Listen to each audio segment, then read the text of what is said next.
Hi, I'm Brianna.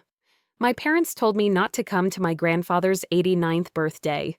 They said it would just cause trouble. But something in me couldn't stay away.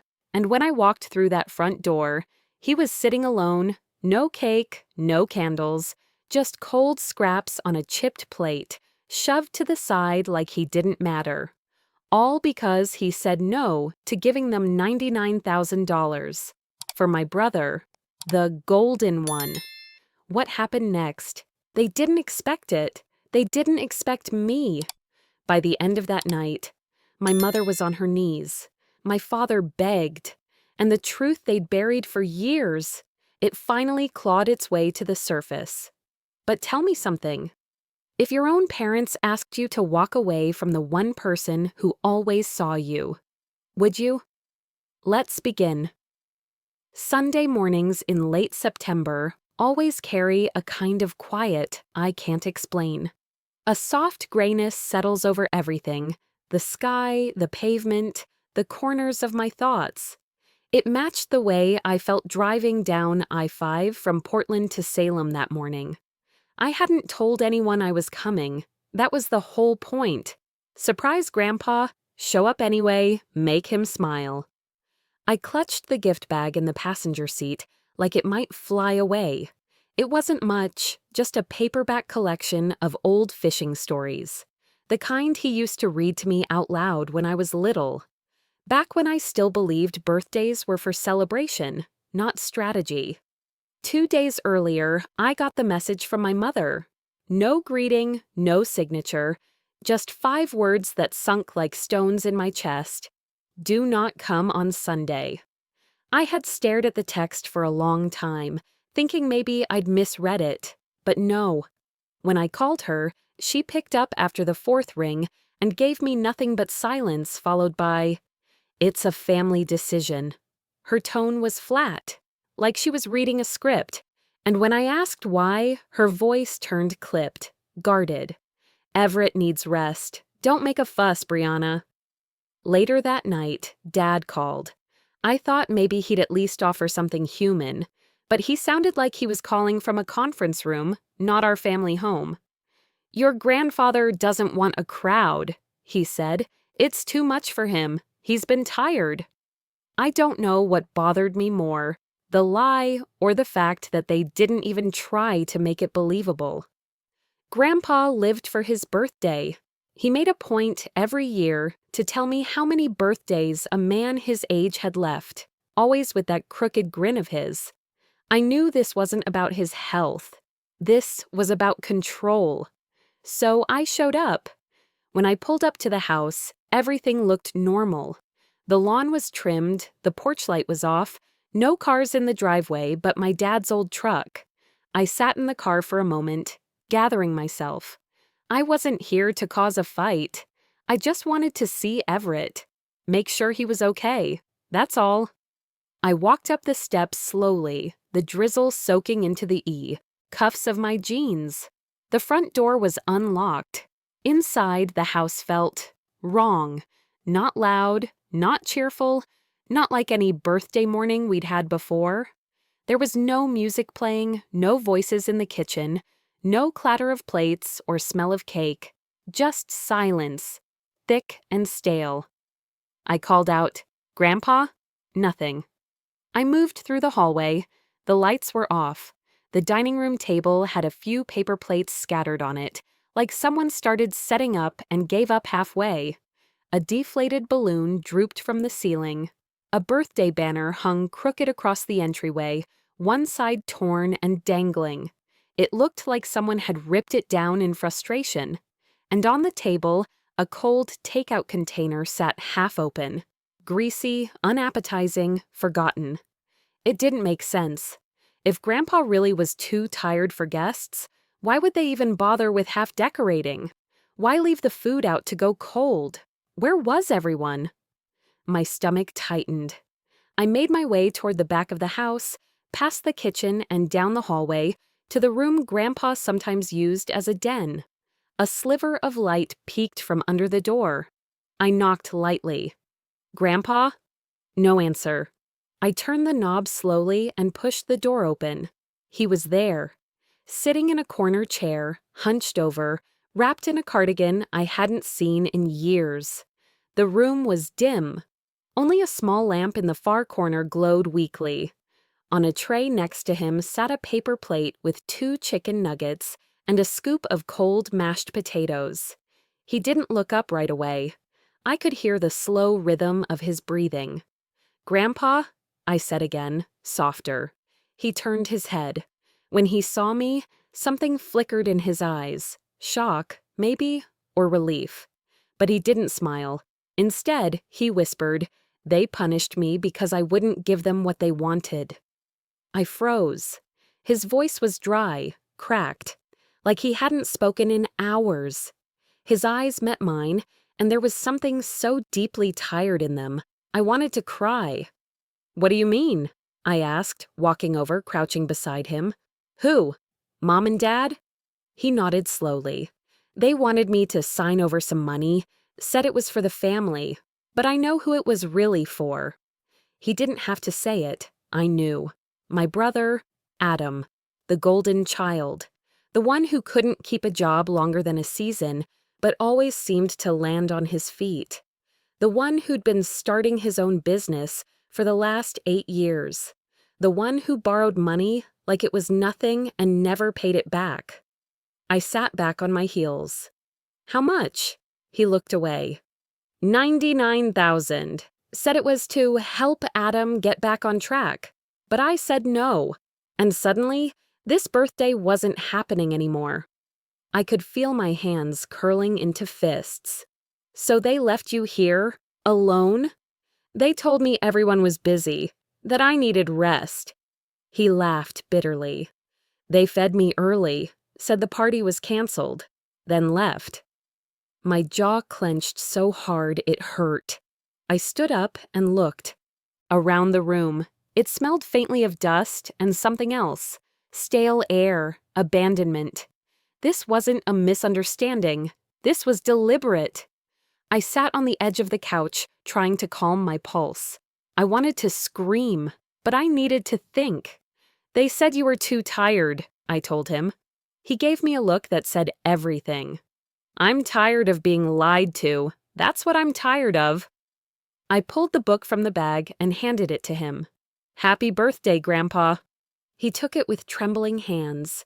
His mouth quivered before he said, "You always remember." "I always will." He opened the book slowly, his fingers brushing the worn pages. I stood and moved to the kitchen, grabbing a glass of water and bringing it back. As I handed it to him, he looked up again. "You shouldn't have come." "I had to." "You'll be next, Brianna. You know that, right?" I nodded. "Let them try." I sat beside him, our shoulders barely touching. We stayed that way for a long time, listening to the quiet hum of the old fridge down the hall. The silence didn't feel heavy anymore, just honest. And then, somewhere in the distance, I heard the creak of the front door. The creak from the front door drifted down the hall like a warning. I stiffened, instinctively placing myself between Grandpa and the doorway. My eyes scanned the shadows stretching across the floor. The rain outside had picked up slightly, tapping the windows with a rhythm that sounded almost like a ticking clock. I didn't move yet. I just listened. Silence again. Maybe the wind, maybe not. Grandpa hadn't noticed the sound. He was still staring at the book I gave him, his fingers slowly thumbing the edge of the cover like it was something fragile. I moved closer, kneeling by his chair. Up close, I could see it clearly. His eyes, normally bright and full of sly humor, were dim and tired. His skin looked drier than usual. There was a slight tremor in his hands. His smile, when he finally looked at me again, was forced. Like even now, even after everything, he didn't want to make it worse by acknowledging it hurt. "I'm here," I said softly, placing my hands over his. They were cold. I wanted to wrap him in something thicker, but the familiar flannel blanket already sat across his lap, the same one he once tucked around my shoulders during that July night all those years ago. The fabric was worn thin at the edges. I didn't mean for all this, he said, his voice hoarse. I told them no, and I guess they didn't like hearing it. I stayed quiet, letting him talk. Sometimes silence is the only way to keep someone from shutting down. They asked for money, he said after a moment. Not a little, almost 100,000. The number knocked the breath out of me. What? He gave a small shrug that didn't reach his shoulders. They said it was to help Adam start over again, said it would stabilize the family, as if I haven't already helped enough over the years. I sat back slightly, feeling the sharp edge of betrayal settle under my ribs. Adam. Of course, always Adam. The one who never had to ask for anything, because someone else always asked for him. The one they called resilient when he failed and ambitious when he floundered.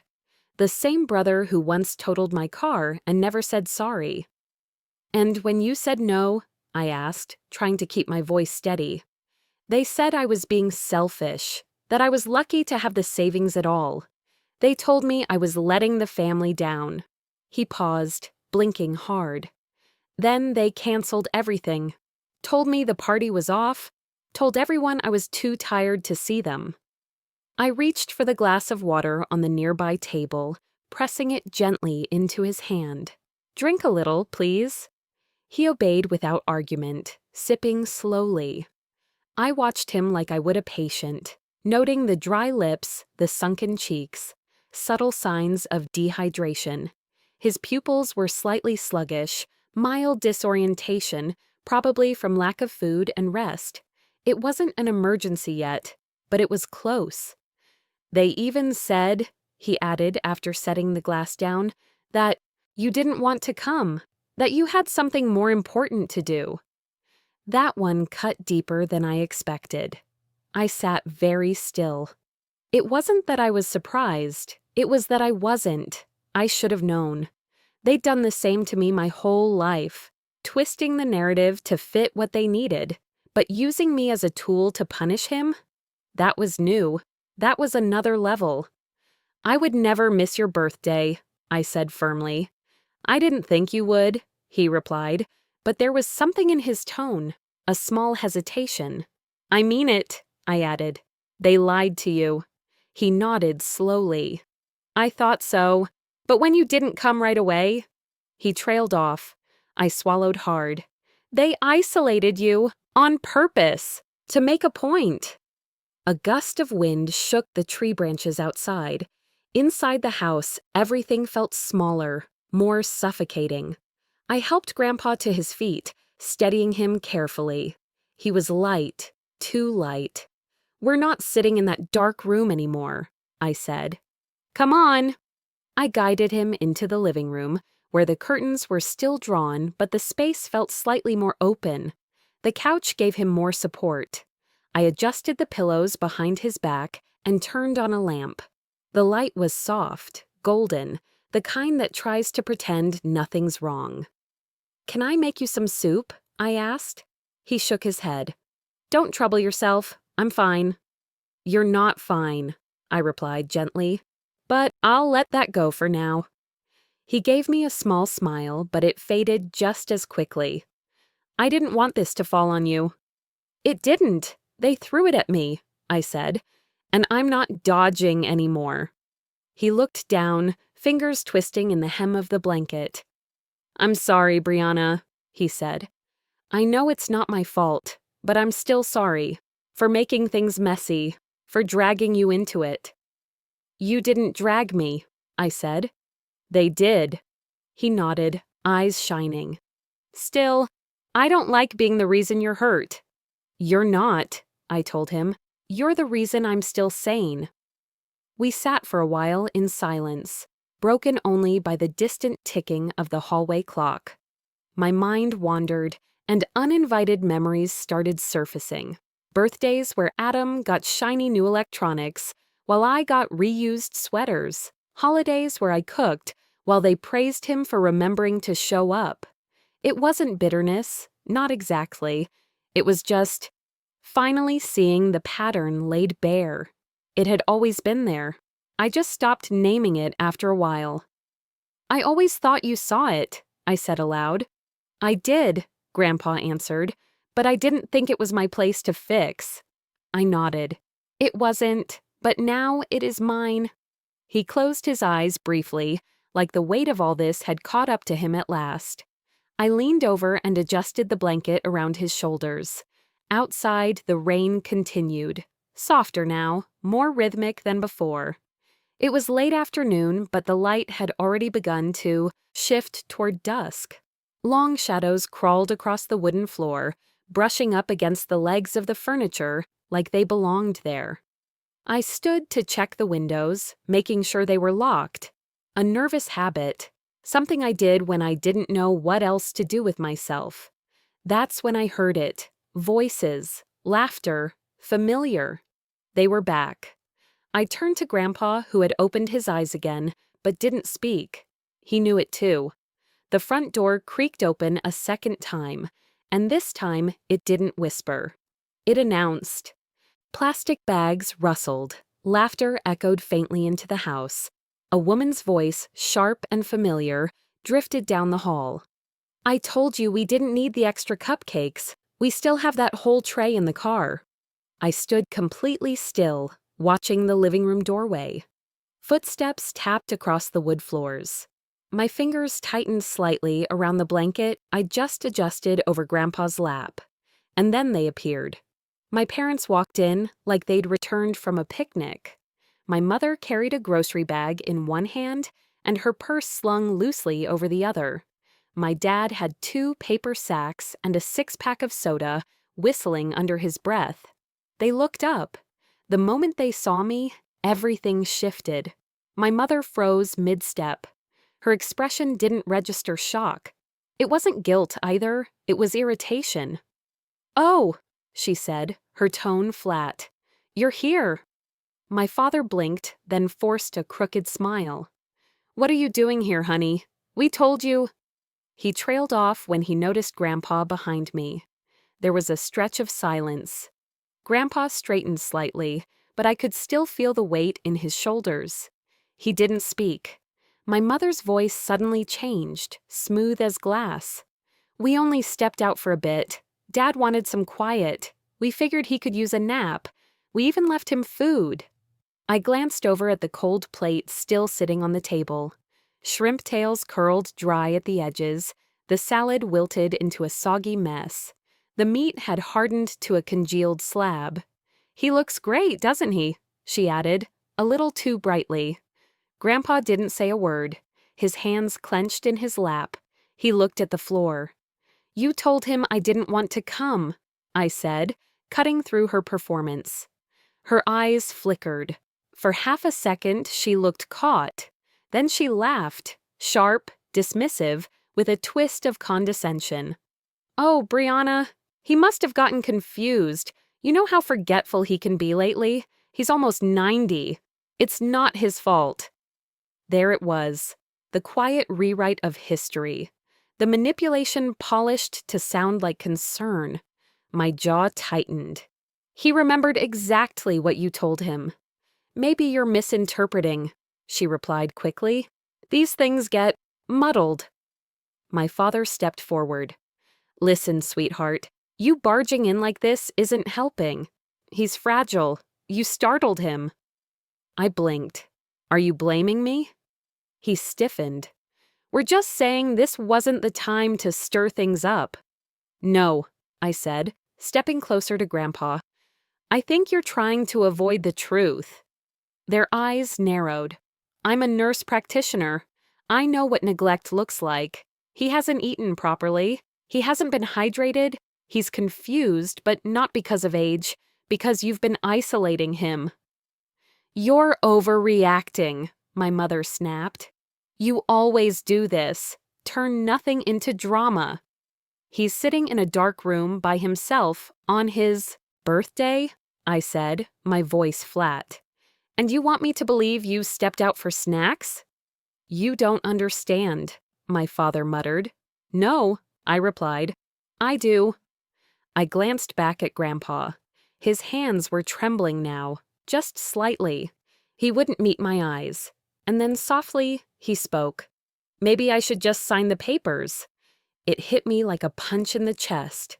No, I said, dropping to one knee beside him. You don't owe them anything, not 1 cent.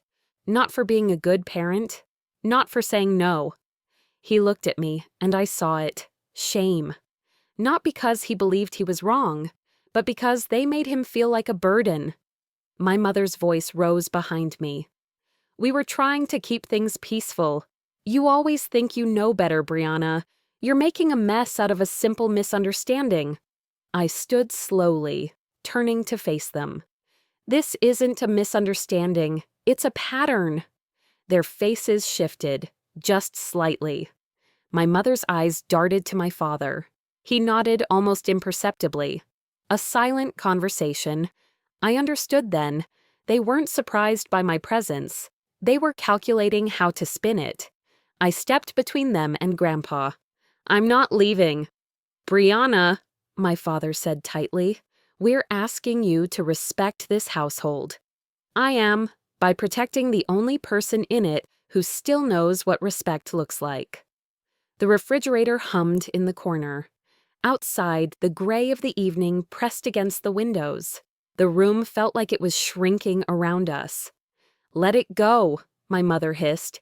You've always made everything harder. No, I said. You've just never had anyone stand up to you before. We stared at each other, locked in something quiet and ugly. Then the doorknob rattled. Footsteps, heavier than theirs, confident. The front door opened again. My brother walked in, smiling like he already knew everything.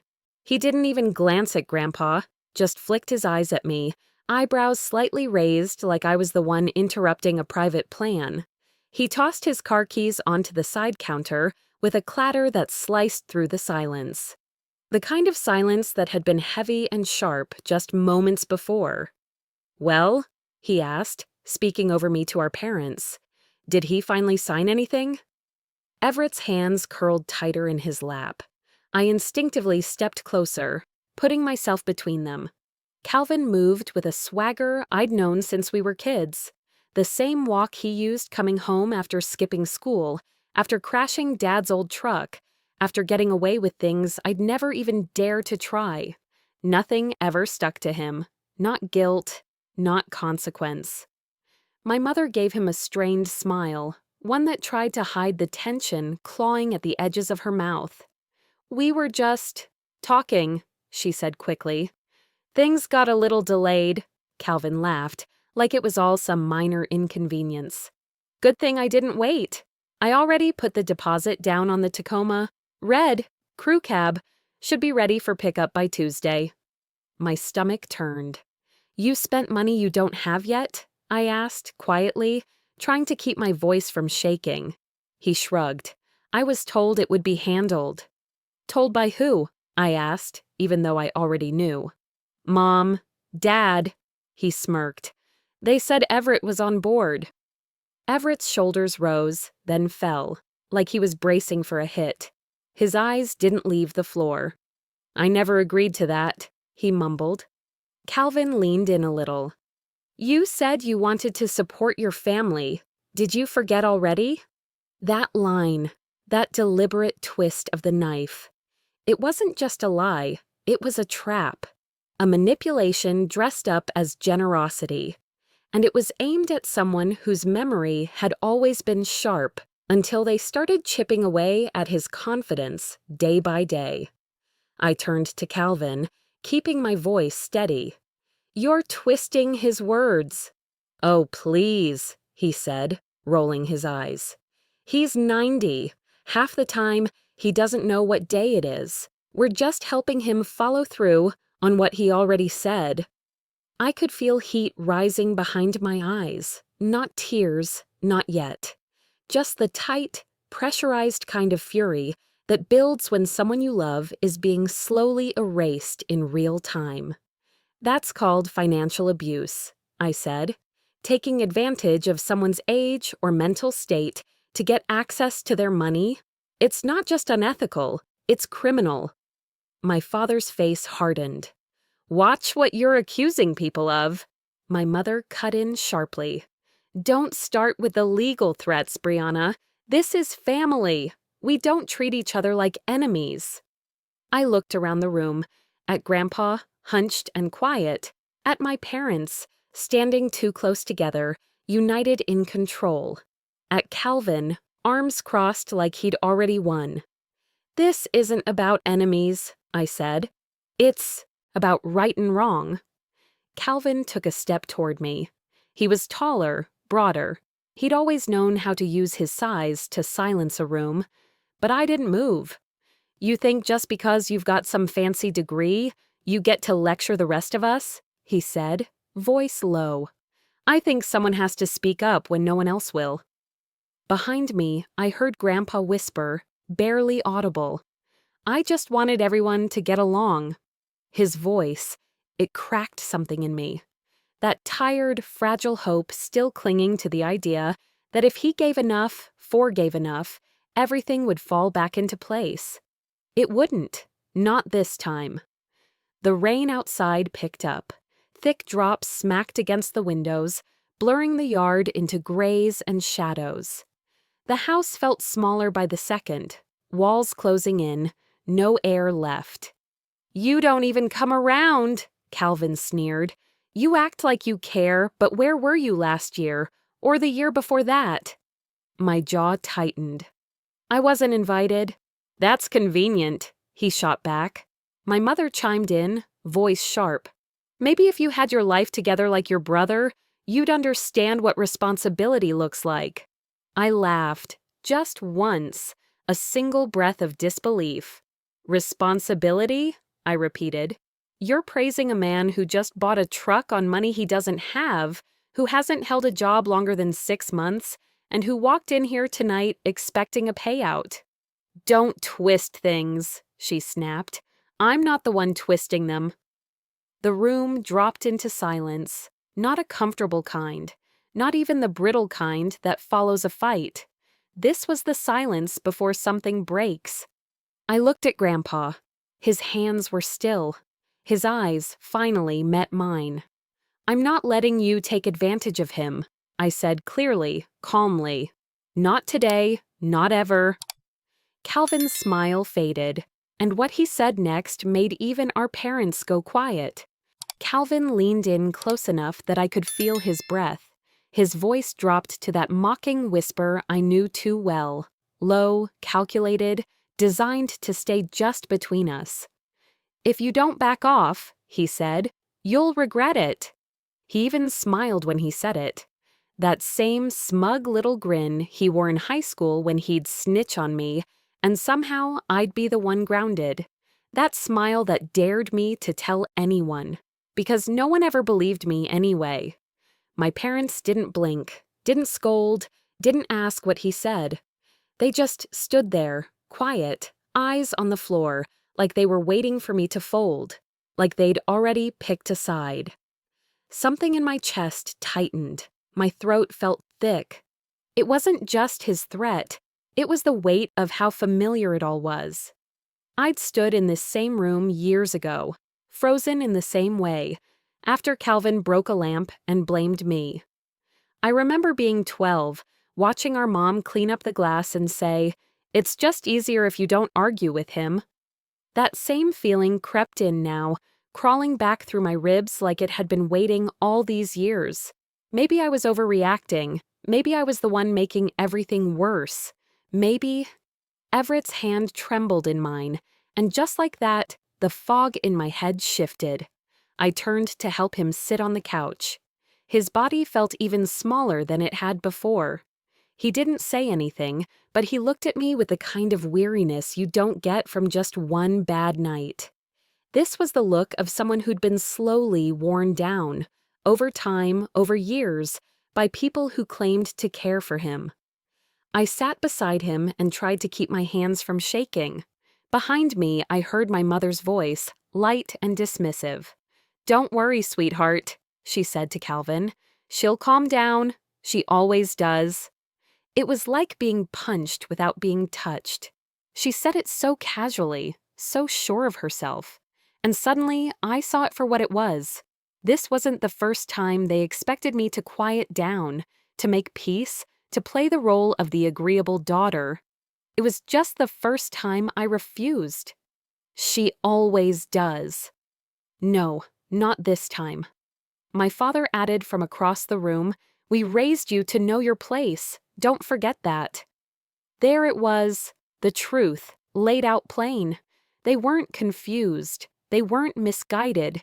They were deliberate. The family structure wasn't accidental. It was built that way, on purpose. I took a breath, stood up, and walked into the hallway. I didn't slam the door. I didn't cry. I just needed air. The walls felt closer with every second. The soft thud of rain outside echoed through the house, steady and uncaring. Like the world was watching, but not getting involved. From the hallway, their voices filtered through, muffled but sharp. "She complicates things," my mother whispered. "Once he signs, we'll move him into assisted living. We can't keep dealing with him." "She won't let it go," my father replied. "She's always been like this, too emotional, too involved. It'll be easier once she leaves. Calvin needs the money now." I froze. They weren't just after the money. They were planning to take him away, remove him from his home, not because they couldn't handle it, but because he was in the way, because he was inconvenient. I leaned against the wall, pressing the heel of my hand into my chest, trying to breathe. It felt like something cracked inside me, but not in a way that made me collapse, in a way that made me stand up. I walked back into the living room, quieter than before, but steady. Everett hadn't moved. His eyes fluttered shut for a moment, his body tilting toward sleep, but he jolted slightly when he felt me sit beside him. "I'm not leaving you alone again," I whispered, wrapping my fingers around his gently. He looked at me, confused for a second, then gave the faintest nod. The lamp in the corner cast long shadows across the floor. Calvin sat sprawled out in Dad's recliner, as comfortable as if the house was already his. My mother leaned against the kitchen counter, whispering behind her hand. My father stood stiff by the back door, arms crossed. They had ignored him. They had tried to control him, and they had expected me to keep quiet. But something had shifted, not in them. They were the same. In me. I wasn't asking for their approval anymore. I wasn't chasing their version of family. I was here for Everett, not out of guilt, not out of obligation, out of love. And when the time came to act, I would. I stood up slowly. My legs weren't shaking anymore. My voice didn't crack when I spoke. I looked each of them in the eye, my mother, my father, my brother, and said, calm as could be, "Everett's not signing anything, not tonight, not ever, and I'm staying here with him." The silence that followed wasn't the kind that begged for explanation. It was the kind that recognized something had shifted. They all felt it, like a storm just changed direction. My mother was the first to move, straightening her blouse and forcing a smile that didn't fool anyone. "Brianna, don't be ridiculous. You're tired. Sit down before you embarrass yourself." I didn't sit. That alone seemed to knock the wind out of her. Calvin tilted his head, amusement in his expression, but his jaw twitched, barely. "You're acting like you're in charge of something," he said, stretching his arms out behind his head like he was still lounging at a barbecue. I didn't respond to him. I just moved closer to Everett, gently pulling the blanket higher over his legs. My father, who had said the least all evening, suddenly barked out, "You're being irrational. You've always been emotional. This isn't about Everett. It's about you trying to feel important." That one hit deep. Not because it was true, but because I'd heard it so many times. I almost believed it once. My mother jumped in right after, as if they'd rehearsed. "You come in here with your little medical job and think you know better than your own family? You've always made things harder than they needed to be." There it was again. The pattern, the minimizing, The story they built around me like scaffolding I was never meant to escape. Calvin stood up. He was taller than me, broader. He stepped just close enough to be felt. Let's cut to the chase. He signs tonight. The end. I looked up at him. I didn't flinch. I didn't shrink. If you force him, I said slowly, that's elder financial abuse, and I'll report it. Everything froze. Even the refrigerator hum seemed to pause. Calvin's smirk came back like a reflex. You want to talk about abuse? He said, pulling his phone from his pocket. Let's talk about your mistakes first. He swiped at his screen, scrolling through photos or messages. I couldn't see. You sure you want people digging into your life? We both know you're not exactly perfect. The threat was hollow, but the sting was real. My stomach dropped. Not because I'd done anything wrong, but because I knew what this was. A performance, a power move, and it had worked before. My parents said nothing. They didn't stop him. My mother actually gave a small nod and murmured, You've had episodes, Brianna. Emotional problems. We've covered for you more times than you know. I blinked at her, stunned for a second. That wasn't just revisionist, it was fiction. But she said it like it was gospel, like it had always been true. For a moment, my breath caught. My balance faltered, just slightly. Everett stirred beside me. I turned and saw the worry in his eyes, and guilt, as if he had caused all of this. I placed my hand on the back of his chair, the texture of the flannel blanket soft beneath my fingers. That simple contact anchored me. He didn't ask for this, he didn't deserve it, and he wasn't alone anymore. Calvin lowered his phone, stepping closer.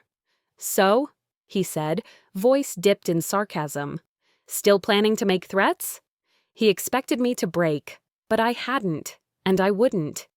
My parents moved toward him, flanking him like a unified front. My father's voice was cold, sharp. You will step back, tonight, and you will leave this house. No hesitation, no bluff, just the demand. A final line drawn. The pressure in the room was suffocating. My heartbeat thudded in my ears. I wanted to scream or run or cry, but I did none of those things. I sat back down, and I held Everett's hand. I'm not going anywhere, I said quietly. And that's when Calvin finally snapped and made the mistake that changed everything. He reached for Everett's arm like it belonged to him. Not quick, not harsh, just entitled, confident, like this was already over. But my body moved before my brain did. I stepped between them, raised my arm, and blocked him with my forearm. The contact was light, barely a nudge, but it might as well have been an earthquake. Calvin jolted back like I'd burned him. His eyes flared, wide with disbelief. For a split second, it wasn't anger I saw, it was confusion, like he didn't recognize me. Behind me, Everett gasped, startled. I felt his hand tighten on the blanket. What is wrong with you? My father's voice thundered from across the room. I didn't look at him. I couldn't. If I did, I'd unravel. I kept my focus forward, between my brother and the man I was here to protect. Calvin stepped forward again, and this time he grabbed my wrist. Hard, not violent, just enough to prove a point. You don't get to control this, he said through clenched teeth. His grip was sharp and his words sharper. I flinched, but I didn't move, not an inch. My mother gasped, loud, dramatic, clutching her chest like she was the one being attacked. Oh my God, Brianna, stop being hysterical. There it was, the script, the familiar lines she'd used on me since I was a teenager. Paint me as the unstable one, the problem, the embarrassment. Make sure no one questions the real threat in the room. Let go of her, Everett said from behind me, his voice fragile but firm. I yanked my wrist free, harder than I meant to, and Calvin stumbled back a step. He didn't look hurt. He looked shocked, like I'd just rewritten a rule he thought was carved in stone. My mother rushed to his side like I'd struck him. "She attacked you? Are you all right?" she whispered, loud enough for everyone to hear. The gaslighting was fast, familiar. It made my skin crawl. Then came my father's voice again, full of rage. "You leave this house right now, or I swear we will call the police and tell them you're endangering your grandfather." I froze. Not because I believed he'd do it, but because I knew he would. They'd twist the story. They always had that skill, make the villain look like the victim, and the truth sound like madness. Calvin, ever the showman, crossed his arms and smirked. "You hear that? You're done here." The air was thick. The rain had stopped outside, but the silence it left behind made every breath louder, every word more pointed. The light from the lamp stretched my shadow across the floor, tall and still. My heart was pounding, but I wasn't backing down. "You think you can threaten me into abandoning him," I said, voice low, steady. "But you can't, not anymore." I felt Everett's hand slide into mine, weak but sure. His thumb brushed the back of my knuckles just once. I knew he heard the tremble at the end of my sentence. No one else did, just him. Calvin chuckled and stepped forward again, cocky. "What are you going to do, Brianna? Take him home with you? You can't even take care of yourself." I could feel the venom behind it. It wasn't just a jab, it was a weapon, something he'd been holding, waiting for just the right moment. I looked at Everett. He was still sitting, still covered in that old flannel blanket. But the look on his face, it broke something in me. He looked sorry, like he had caused this, as if simply needing help made him a burden. I turned back to them and said it. "I'm calling Adult Protective Services." The room went still. My parents didn't move. Calvin blinked. Everett sucked in a sharp breath. No one spoke. I didn't shout it. I didn't scream. I just said it like a fact. Because it was. My father found his voice first. "You wouldn't dare." I met his eyes. Really met them. For the first time in years, I didn't look away. "I already have evidence, and I'll get more." It wasn't a bluff. I had emails, phone records, bank statements Everett let me copy. I had everything I needed, and they knew it. My mother stepped forward, her face pale, her finger pointed. "You are tearing this family apart." The words didn't stick, not like they used to. "No," I said, "I'm stopping you from tearing him apart." The room spun. The floor seemed farther away than it should have.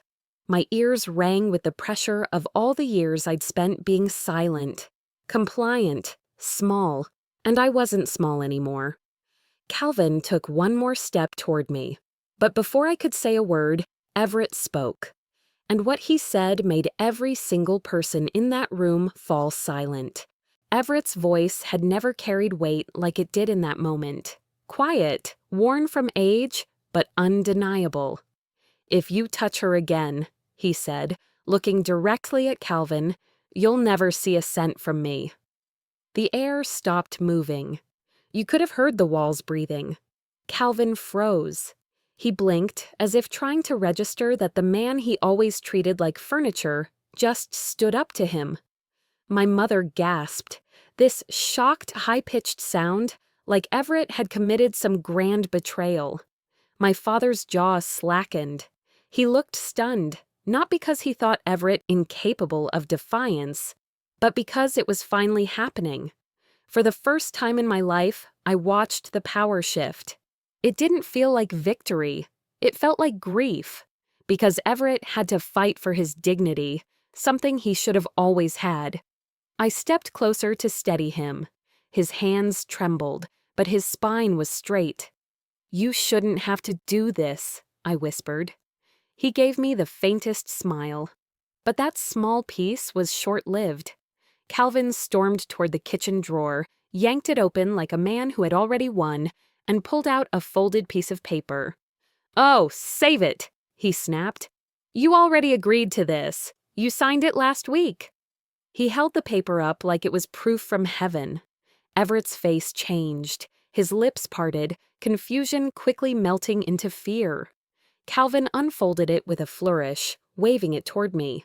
Go ahead, read it. Try denying it now.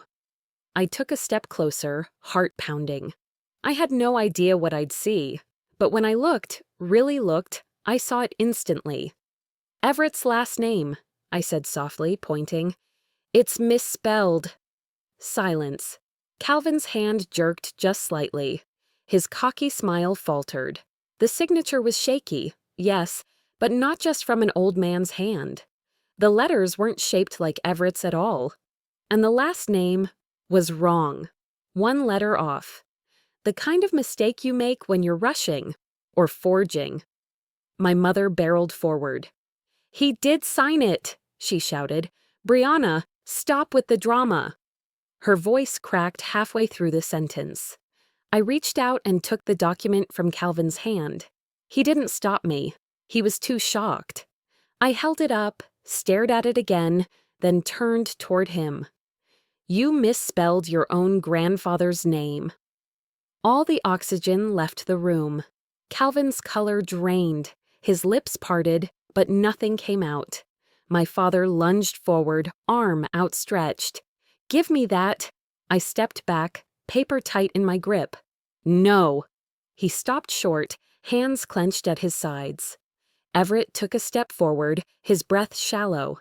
I turned to steady him again, but he raised a hand, gently pushing me back. I didn't sign it, he said, voice shaking now. But they tried to make me. His words cracked somewhere in the middle, like something inside him finally gave way. They told me if I didn't give the money to Calvin, they'd put me somewhere. They said it was already decided. My mother's mouth opened. You weren't supposed to say that, she hissed. My father snapped, Everett, stop talking. But he didn't. I didn't want to lose my home, he said. I didn't want to be alone. He looked so small saying that, so human. And for the first time since I'd stepped into that house, I let the tears come. I moved to his side and put my arm around him, pulling him close. You're not alone, I said. Not anymore. The room, this house that had always belonged to them, felt different now, like it was turning on them, like it had finally had enough, too. Rainwater clung to the windows, the lamp throwing crooked shapes across the glass. The smell of old coffee and dust was thick, but something in the air had shifted. It wasn't just defiance, it was exposure. My mother dropped into a chair, her hands shaking. My father started pacing, muttering under his breath. Calvin stood rooted, fists clenched, jaw twitching. His mind was racing, trying to recalculate, reframe, recover. And then my father tried again. One last jab. You don't have proof. That piece of paper means nothing. You can't accuse us of anything without evidence. I held the forged paper between my fingers. Actually, this is proof. Then I reached into my coat pocket and pulled out my phone. And so is the recording. My father stopped cold. What recording? I looked him square in the eyes. I turned it on the moment I walked in and saw Everett eating cold scraps alone. It's all here. Every word about forcing him to sign. Every threat. Every plan to put him in a home. Calvin's eyes flicked to the phone. In that second, I saw the panic. He lunged, quick, clumsy. But before he could get near me, Everett stepped in front of me. That tiny, frail man raised one arm like a shield. Calvin froze. And that was the moment my parents finally dropped to their knees. Because they realized the truth was no longer theirs to control. The silence in the room was suffocating. Not the kind that begged to be filled, but the kind that forced you to hear every beat of your own guilt. I stood there, still holding my phone, Everett's trembling arm looped gently through mine. His presence grounded me like it always had, quiet but solid, even when everything else was cracking apart. My mother was the first to speak. Her knees hit the floor with a dull thud as she grabbed Everett's hand with both of hers. "Dad, please, just take it back," she sobbed. "Please, just say you didn't mean it." Her fingers clutched at him, but Everett didn't squeeze back. "If this gets out, if someone finds out," she choked, "we could lose everything." Everett looked down at her, not with hate, not with anger, but with something far worse: disappointment, the kind that sits deep in your bones. "You already lost me," he whispered. His words weren't loud. They didn't need to be. They carried more weight than any yelling ever could. My father slowly sank to the floor beside her, as if giving in to the same pressure. "Everett, come on," he said, voice shaking. "We were trying to protect the family, that's all." I stepped forward, voice low but steady. "Your idea of family is the problem." They both looked up at me, eyes wide like I'd just betrayed them. But I wasn't angry anymore. I was past that. This wasn't vengeance. This was clarity. I held up the forged paper again. "You tried to coerce an 89-year-old man into signing away his life savings. You left him alone in the dark on his birthday because he refused to give you what you wanted." My mother broke down into deeper sobs, but I didn't look away. Calvin hadn't moved. He stood near the door, pale and quiet, like a man who just realized the hole he'd dug for himself was far deeper than he thought. "It wasn't supposed to go this far," he muttered, eyes avoiding all of us. But it did go that far, because they didn't think Everett would ever stand up for himself, because they believed I would fold like always. I turned toward Everett and knelt beside him. "You don't owe them anything," I said gently. "You decide what happens next. You get to choose." He looked at me for a long moment. Then, with a breath so slow it felt like the beginning of something new, he stood taller. "I'm changing my power of attorney," he said, voice firmer now. "And I'm updating my will." My mother's head snapped up. "Dad, no, you can't do that." Everett didn't flinch. He turned to me and reached into his back pocket. For a second, I didn't understand. Then I saw what he pulled out. A small, worn piece of folded paper. He placed it in my palm, creased, faded at the edges, but unmistakable. The paper star. I had made it for him when I was 8, the kind of clumsy, glitter-glued gift kids give, without thinking anyone will keep. But he had, all these years, through moves and birthdays and holidays and disappointments, he'd kept it in his wallet. "You're the only one who's ever seen me," he said softly. "Really seen me." I looked down at the star, then back at him. My chest ached with a feeling I hadn't let myself feel in a long time. Being chosen, not out of obligation, but love. My parents stared at the star like it was a curse. I remember them mocking me for it once, saying it was silly, that I'd always been too emotional, too soft. But that little star had outlived every fake smile, every lie. Calvin suddenly turned, hand on the doorknob. "I'm done with this," he muttered. Before he stepped out, Everett called after him. "Calvin," he said. He paused. "I hope you learn how to live without taking from other people." Calvin didn't say a word, but his shoulders sagged just enough for me to wonder if some part of him felt it. He left without slamming the door. My parents stayed where they were, on the floor, hollowed out, surrounded by the pieces of the future they thought they'd secured. "Brianna, please," my mother cried. "You can't do this to us." I turned back once, only once. "What you did tonight, you did to yourselves." The house was quiet as I helped Everett toward the door. I grabbed his coat from the hook, wrapped it around his shoulders, and steadied him down the steps. Outside, the rain had finally stopped. The night air was thick, damp, but still. Everett leaned into me slightly, more from fatigue than weight. "Thank you," he whispered, "for coming when they told you not to." I looked at him. "I didn't come for them," I said. I came for you."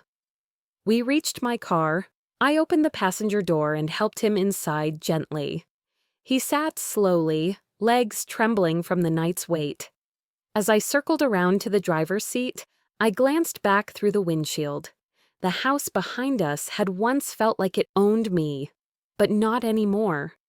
Everett held the paper star in his hands. And just before I started the engine, I heard him say, so soft I almost missed it, "I feel safe." And that was everything.